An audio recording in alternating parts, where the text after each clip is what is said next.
Welcome back, design students. In this video, we're going to render our animated scene. To set up the render, it's very simple. You go to Rendering, Render Setup, and then when this pops up, under the Common tab, you need to make sure you have Arnold selected as your render. You need to make sure that you are rendering your camera. And then you need to come down here, and instead of single, you need to select Active Time Segment, which is 0 to 300.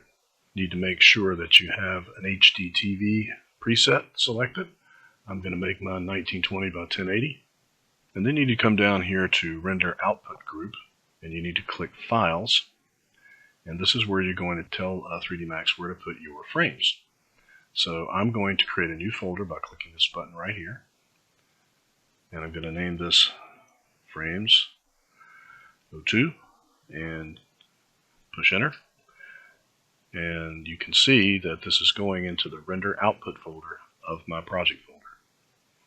And then I'm going to double click this folder and open it up and name my files and select JPEG and then click Save and OK.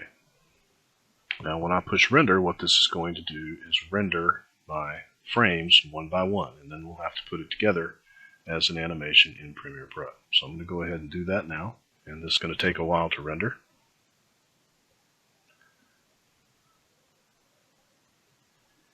And it's going to render one frame at a time.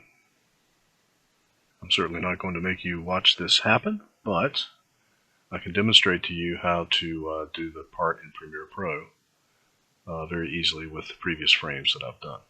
Incidentally, that was taking a very long time to render each frame, so I think I'm going to select 1280 by 720 for my render, and I would suggest that you do the same. So once you're done rendering, what you will have inside your folder is, under the Render Output folder, you will have a folder, and inside that folder you will have a series of frames, however many you rendered. And they're in sequence, they're numbered in sequence. So what you need to do is open up Premiere Pro.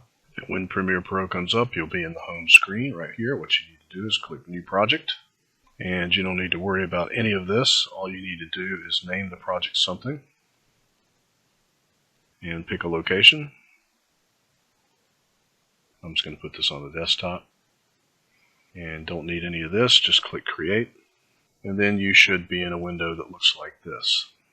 If you are not, come over here to Workspaces and choose Editing. Then what we're going to do is import our frames.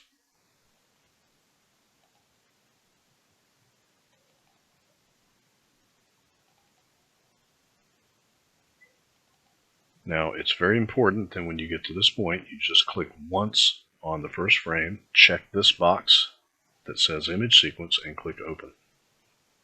And when you do that, you will have a video clip right here in your bin. Simply drag that into your timeline, and it will create a sequence for you. Here's your video. Now, it's always nice to begin with a fade in and end with a fade out. To add that, what you do is you select your clip in the timeline.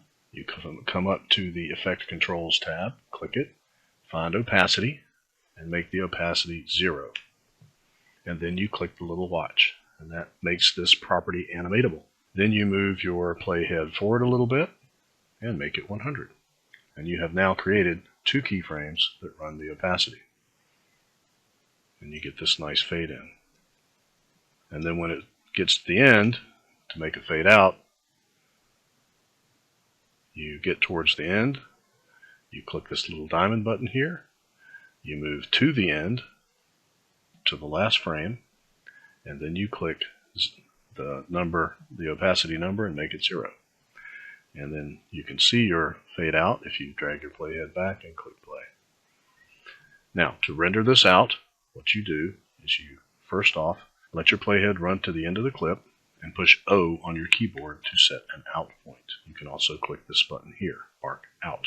And then you need to make sure you have your sequence selected by clicking in here anywhere so that it's highlighted in blue.